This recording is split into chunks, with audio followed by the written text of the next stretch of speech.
साथियों। और यहीं पर बताता चलूं कि सभी धातुएं विद्युत की क्या होती हैं, सुचालक होती हैं। क्या होती है साथियों? सुचालक होती हैं। सुचालक का मतलब क्या होता है, आसान भाषा में समझ लेना, परीक्षाओं में कभी नहीं पूछा गया है, केवल आप जानने के लिए जान लो अपनी भाषा में। यानी वे पदार्थ या वे वस्तुएं जिसमें क्या होता है, करंट लगता हो, यानी जिसमें करंट का फ्लो होता हो, क्या होता है मेरे भाई, वो क्या होते हैं, चालक होते हैं। क्या होते हैं? चालक होते हैं। यानी अगर मोटी मोटी बात कर लें हम, तो वे पदार्थ जिनमें विद्युत का प्रवाह होता है क्या कहलाता है, चालक कहलाता है। तो सभी धातुएं विद्युत के क्या होती हैं मेरे भाई, सुचालक होती हैं। यानी सुचालक होने का मतलब क्या होता है कि इसमें करंट क्या होगा, मारेगा। यानी आप इसको क्या करो कि अगर कहीं पर प्लग उलग में लगाओ और उसमें क्या करो मेरे भाई, उसको लगाने के बाद उसमें क्या विद्युत धारा प्रवाहित करोगे तो उसमें करंट उतरेगा। जब करंट उतरेगा तो वो क्या हो जाएगी मेरे भाई, तो आप लोग कहोगे वो क्या हो जाएगी, सुचालक हो जाएगी। और सुचालक यानी मैं बहुत बड़ी बात कह रहा हूं कि सभी धातुएं विद्युत की क्या होती हैं, सुचालक होती हैं। और यहीं पर बात कर लेते हैं जो अधातु होती हैं। क्या होती हैं? जो अधातु होती हैं वो क्या होती हैं, तो विद्युत की कुचालक होती हैं। अर्थात कहने का मतलब ये होता है कि जो अधातुएं होती हैं इनमें विद्युत का प्रवाह नहीं होता है। और हाँ, यहाँ पर इसमें इसका मतलब अधातुएं होंगी तो अधातुओं में विद्युत का क्या नहीं होगा, प्रवाह नहीं होता है। यानी लेकिन इसमें भी क्या है साथियों, अपवाद है।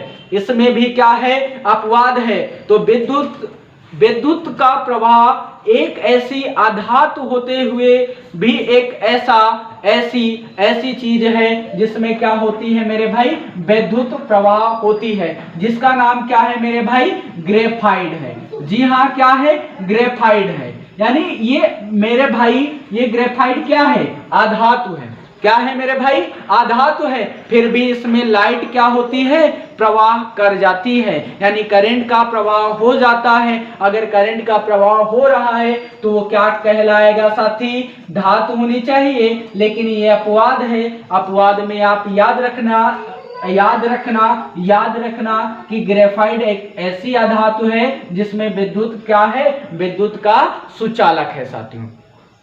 आई होप कि ये बात आपको समझ में आई होगी। आइए क्वांटीकरण की बात कर लेते हैं। तो अगर यहाँ पर कोई पदार्थ है साथियों, अगर कोई भी पदार्थ है जितने इलेक्ट्रॉन का त्याग करेगा उतने धनात्मक आवेश बनाएगा। जी हाँ, अगर एक इलेक्ट्रॉन का त्याग कर रहा है तो एक धनात्मक चार्ज आएगा। अगर दो इलेक्ट्रॉन का त्याग कर रहा है तो दो इलेक्ट्रॉन इस पर क्या आएंगे, प्लस चार्ज आएंगे। अगर जो ग्रहण कर रहा होगा तो उस पर क्या आएंगे, उतने ही माइनस चार्ज आते हैं साथियों। इसका मतलब जब इलेक्ट्रॉनों का आदान प्रदान होता है तो क्वांटीकरण क्या कहता है, क्वांटीकरण ये कहता है जब भी धातुएं विद्युत में इलेक्ट्रॉन को त्याग करेंगी तो हमेशा एक पूर्णांक नंबर के रूप में होगा। किसके रूप में होगा, हमेशा पूर्णांक के पूर्ण गुणज के रूप में होगा। यानी अगर मोटी बात कर लें तो इसका मतलब ये होगा कि यहां पर जब इलेक्ट्रॉन का त्याग होगा तो पूर्ण संख्या के रूप में होगा।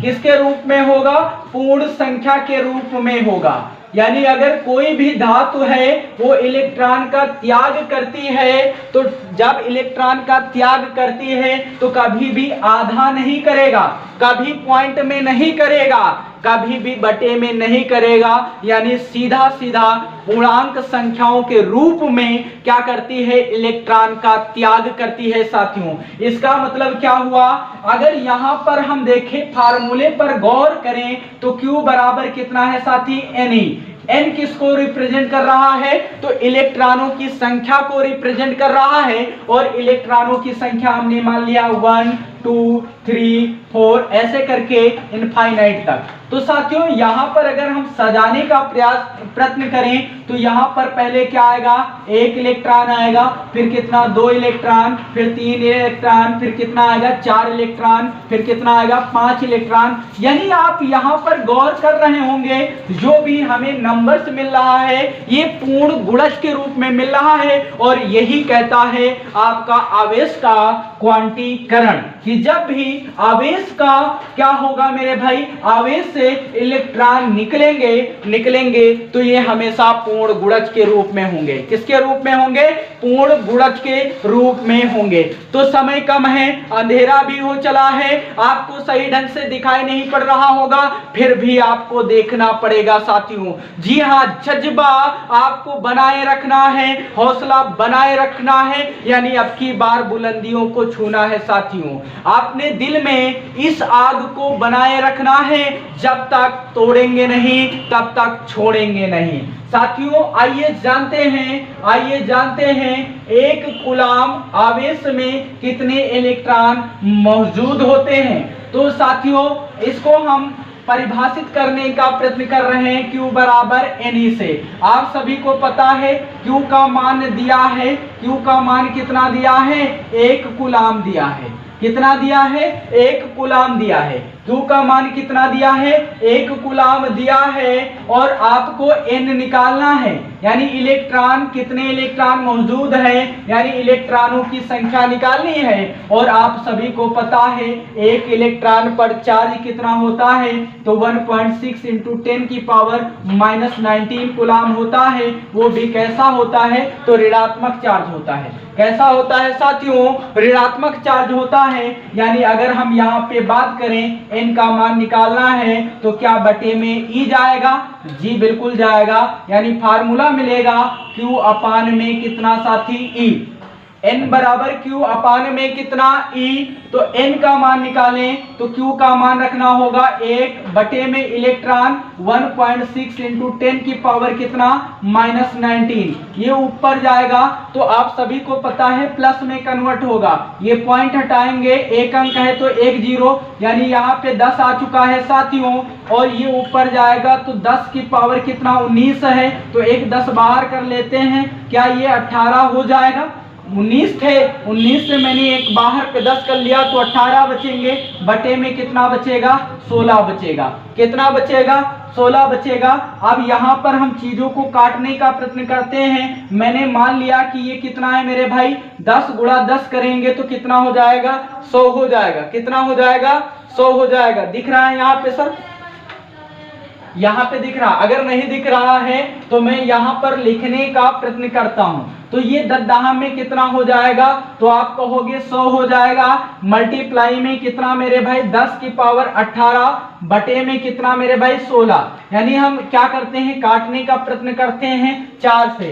तो आप कहोगे 4 चौक 16, और 4 से काटेंगे तो 25 बार में कट जाएगा। कितने बार में, 25 बार में कट जाएगा। यानी अब 4 चौक 16 और 4 दूनी 8, 4 पंचे 20, यानी आपका आ चुका है 25 बटे में 4 मल्टीप्लाई कितना, 10 की पावर 18। जब आप 4 से भाग करोगे 25 में, 4 छंग 24, 24 आपका बचा कितना, 1, फिर पॉइंट लगा दो, 4 दूनी 8, 4 पंचे 20 गुणा 10 की पावर 18, 10 की पावर 18, यानी निकल के आ गया है 1 कूलाम आवेश में कितने इलेक्ट्रॉन मौजूद हैं। तो आप चाहे रट्टा लगा लेना, चाहे कॉन्सेप्ट समझ लेना कि कैसे होते हैं। साथियों समय बहुत ज्यादा हो रहा है, रात भी हो चली है, लाइट भी मौजूद नहीं है, तो जल्दी से आपको आगे बताने का प्रयत्न करते हैं कि आवेश, जो आवेश होता है साथियों, आवेश के खोजकर्ता कौन थे,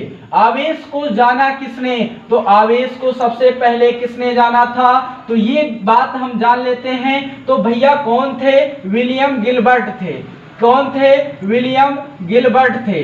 कौन थे मेरे साथी? विलियम गिलबर्ट ने सबसे पहले आवेश के बारे में बताया था।